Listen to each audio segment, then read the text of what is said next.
The vortex of creation, where the vibrational version of you is present tense, as far as the creator within you and as far as we are concerned. When you ask for it, it's present tense. But you, bless your hearts, you've gotten so good at exploring the manifestation that you don't want to call it present tense until it's in your driveway. You don't want to call it present tense until others can see it. And we say, oh, it's so slow to have to wait for everybody to be able to see it. It's easy to tune in to stuff that's manifested. So what preachers and teachers have been saying to you for a long time about faith really applies here. Because what faith is a vibrational attitude. What faith is an awareness, a vibrational focus, an attention to what's in this vortex of creation. And if you can focus upon what you've asked for and no longer beat the drum of why you ask for it, I want this magnificent thing because it's so awful not to have it, and because it's so hard over here without it, and because I deserve it, I really deserve it, even though I don't have it, I deserve it. And we say all of that drum beating from the perspective of what is not yet manifested holds you in a holding pattern that will not let it manifest. You have to let go of the absence of what you want before the presence of it can feel into your experience, you see. We want you to feel the reality of this vortex of creation. This is vibrational reality. We're not making this stuff up. Everything that you see that is manifested was first vibrational reality. And once it's been vibrational reality, everything that you see is first a thought upon longer until it takes form. Everything that you see that is manifested was first vibration.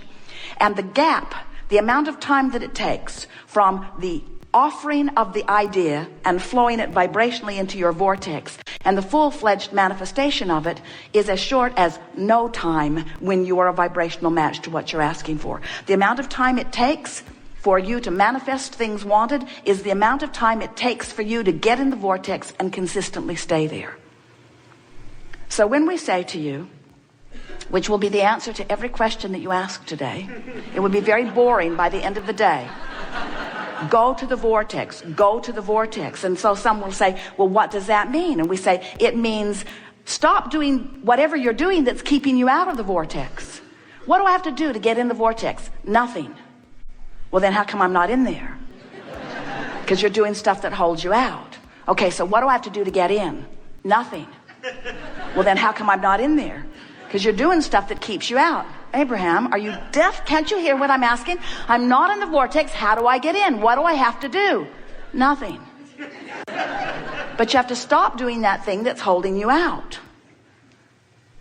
And your question is fair, because we've never seen anyone who could just stop thinking that thought. Because when you say, I'm not going to think that thought anymore, you're thinking that thought you're not going to think. I'm not going to do that anymore. Have you ever done that? I'm going to quit smoking. Sure you are. I'm not ever going to eat that again after this one. So what you have to do is start doing things that allow you vibrational proximity to the vortex. This vortex that spins in a place of pure positive energy, what that means is no resistant thought. In other words, when you say, I really, really want, what do you want? Call something out. I really, really want $100,000. I really, really want $100,000. That, if you could leave it right there, is a pure thought. But if your sentiment is, I really, really want the $100,000 that I don't have, not a pure thought. When you say, I want the money because I need it, not pure. I want the money because it is exhilarating and because it gives me freedom and because I can do this and this and this. When you talk about what you want and why you want it, it is usually a purer thought than when you talk about what you want and where it will come from and when it will come and who will bring it and how you will get it. In other words, there's a lot of things you do in your action-oriented exposure to life that hold you in vibrational patterns of disallowance. So we call those vibrational patterns of disallowance resistance. resistance to the natural flow. And whenever you got resistance going on, it's indicated to you by your emotions of resistance. And emotions of resistance are always negative emotion. Emotions of resistance don't feel good, and emotions of allowance feel better and better and better. So if you have an emotion of resistance, so you're angry or frustrated or fitful or worried, when you feel worried, that means you've got this residual of resistance going on that is keeping you out of the vortex. And so you walk around not in the vortex, so comfortable with not being in the vortex that you don't even know what you're missing. But when you take the time to focus yourself into the vortex deliberately, into the vortex where your clarity is and where your exhilaration is, where your perfect rendezvous in every moment with everything that you want, where the universe is able to give you in moment after moment so much full life experience that you wonder why you would ever step out of the vortex. Once you consciously and deliberately spend more of your life inside this vibrational state of being that we are calling the vortex, where your own vibrational point of attraction is so purified by your own deliberate thought focus that you are not setting up your own resistance to your own well-being, then you begin to remember why you were born and what this physical experience was supposed to be about, what you had in mind. It is our promise to you, you did not come to struggle and suffer, but you did come to focus, which means diversity serves you extremely well. But the key is, once you know what you don't want, which helps you to clarify what you do want, give your undivided attention to that. And as you, all day, every day, are determined to get into this vortex, it is our promise to you that you'll get in and you'll get in and you'll get in. And sure, the vortex is going to spit you out, because you don't have the ability to get in there and think only pure thoughts about everything. You're a creator, you're a sifter, you're a sorter, you're a diversified person exploring contrast, and it is the most normal thing in the world for you to get in and the vortex to spit you out. But you meant to spend way more time in this vortex than you are being in this vortex. It was your plan to be mostly in there and occasionally out, and we got to tell you, you've been out of the vortex long enough to create enough in the vortex work for 20 or 30 lifetimes. In other words, you really don't owe it to anybody to get out there and struggle yourself into clarity. We think you know what you want. You know what you want. So, vibrationally speaking and emotionally speaking, this doorway to this vortex, this vibrational state of being, on the emotional scale is somewhere between hope and belief. In other words, if you are in despair or anger or revenge, you're nowhere near the vortex. And even though who you really are is in there and law of attraction is calling you home, you've got enough resistance going that you're not going easily. And that's what negative emotion is. Did you get that? Negative emotion is the larger part of you calling you, pulling you, but because of your resistant stance, you're not going easily. Oh, you're going. Because when you croak, in you go. You're going. You're just not going easily. And the fact that you're not going easily is why you have those hurtful, painful emotions that can even turn into illness. Resistance is only and always, only ever about, did we put enough in that to make you only ever, always ever, only, always, ever. Resistance is only, always, ever, eternally about, it's only ever about you having a vibration that doesn't match what's in there. So you hold yourself out with your own thoughts, which means nobody else, not the economy, not the government, not the other political party, not the other religious groups, not the opponent on the football field, nobody, not ever, is the reason that you are not having the success that you want. Because no one can keep you out of your vortex but you. Unless you want to say, oh, they were there and I saw them, and because I saw them, I didn't allow myself into the vortex. So they really should be different, because I might see them again. I don't have the ability to focus. I just look around everywhere. And I might see something that might hold me out of the vortex. So it seems to me that the best plan of action, this is what humans say, seems to me that the best plan of action would be for us to all get together and decide what the perfect one way of life is, and then we'll just make everybody be it, and then it'll be a lot easier. And we say, how is that working out? There has to be some logic that lets you know that if you need even one other person to be different so that you can get in the vortex and be a match to what you're asking for, you're going about it in the wrong way, because you can't make them focus long enough. Do you have a teenager?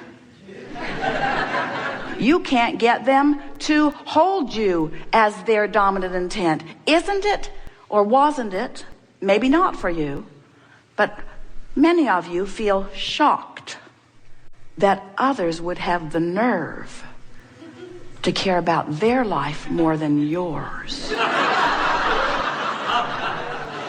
I don't think that guy's giving me the best deal he could give me on this purchase. It's like he doesn't even care about me. And when you finally accept that every person on the planet is selfishly oriented, every person on the planet is making their way to their own vortex, and all you've got to do is find a thought that lets you in. Think about the alternative. So you get up in the morning and you really don't want to go to work, but that's the way you make your money for now. So you think, well, in a perfect world, I'd fix that. So I wouldn't go to work. I'd just have my own money coming somehow. And in order to do that, I've got to have a really good idea. So I need to get on the internet and I need to explore all of the ideas and decide what's a really good idea for me. And then I'm really not prepared to do that. I don't have the equipment and I don't have the money to get the equipment, but I'll find some grant. I'll find some way. I'll find somebody that will give me the money so that I can get the equipment so that I can create my own business. And then I'll do as much as I can, but then I might need some employees. And they'll have to come to work. I'm having a hard time working this out because I'm doing this whole thing because I don't want to work. So they probably won't want to work either. So I'll get back on the internet and I'll find those who want to work. That's what I'll do. I'll find those who want to work, and I'll create a business that will be big enough that then they can come and they can work. And we say, or you could just get in the vortex. You could just get in the vortex. You could just find a way of finding a thought that doesn't feel uncomfortable and let the universe who has much better than a Google search engine, who has access to every vibration on the planet, who knows who everyone is, where everyone is, exactly what their vibration is, who will perfectly match you with everything that you have put into your vortex of creation, where law of attraction has already assembled all cooperative components. So the question that we want to put to you is, are you a cooperative component to your own desire? And the answer is usually not. The answer is, if you're feeling elation, yes, but if you're feeling frustration or overwhelmment, or if you're worried, then you are not a vibrational match. You are not a cooperative component to your own creation, to your own vortex. So here's the thing that we want to sort of lay out there for you to bubble in the air as we are moving forward today, because if you can reconcile this, then all of this will come together easily for you. We just want to ask you this one simple question. Is it easier for you to control the behavior of a substantial number of people and circumstances and events in order to give you something that you can look at that will take you easily into the vortex? Or would it be easier for you to just focus your thoughts on things that take you into the vortex? Well, pretty clear, isn't it? Much of your world is going about it in such a backwards way. They're saying, when I see that, I feel good, but when I see that, I feel bad. So we need to make laws so that that can't happen. And we say, are your laws doing the trick for you? Or are you filling your gels to the brim and building more every day, because the very essence of every single person on the planet is absolute freedom? In other words, you all want it. The freedom you're looking for, hear it, is freedom from your own vibrational discord, which is self-inflicted every single time. And when you discover how to get in the vortex and maintain a certain amount of time in the vortex, you're going to discover freedom beyond anything that you have ever experienced before.